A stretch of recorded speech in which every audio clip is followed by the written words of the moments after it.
නැගෙනහිර පළාතේ අම්පාර දිස්ත්‍රික්කයේ දෙහිඅත කණ්ඩි අධ්‍යාපන කලාපයට අයත් අති දුෂ්කර ගම්මානයක පිහිටා ඇති මෙම පාසල නමින් පුස්සලවින්න ප්‍රාථමික විද්‍යාලයයි.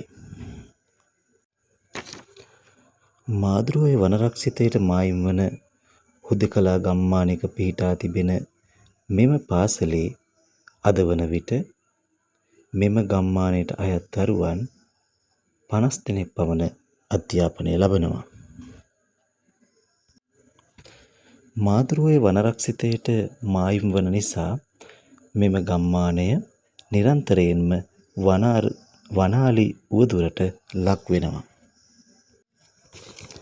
හේන් ගොවිතැන සහ වී ගොවිතැන ප්‍රධාන ජීවනෝපාය මාර්ගය කරගත් බහුතර ජනතාවක් මෙහි ජීවත් වන අතර කුලී වැඩ තුළින් දිවිසරි කරගන්නා ප්‍රමාණයද සුලභයි.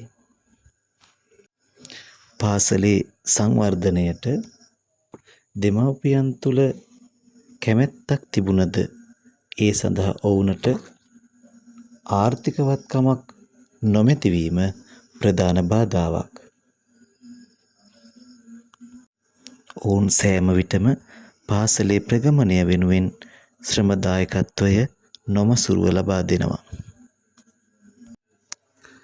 2025 වර්ෂයේ නැගෙනහිර පළාතේ ප්‍රාථමික ක්‍රීඩා උළෙලේ මිශ්‍ර තරග ඉසව්වෙන් ප්‍රථම ස්ථාන දෙකක් අත්පත් කර ගැනීමට මෙම පුංචි පාසලේ දූ දරුවන් සමත් වන්නේ යලි යලිත් පාසලේ දරුවන්ගේ දක්ෂතාවය නැගෙනහිර පළාතටම මැනවින් කියාපාමින්.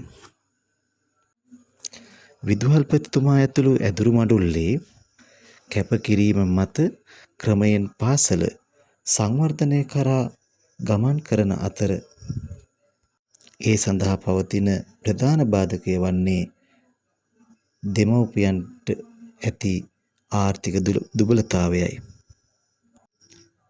5 වසර ශිෂ්‍යත්ව විභාගයෙන් දිගින් දිගටම ඉහළ ප්‍රතිඵල පෙන්වන්නට මෙම කුඩා පාසලේ දරු දැරියන් සමත් වන්නේ ගම්මානයේ ඇති දුෂ්කරතා මැද්දේ වුවද තමන් නැගී සිටීමට සූදානම් බව කියාපාමින්.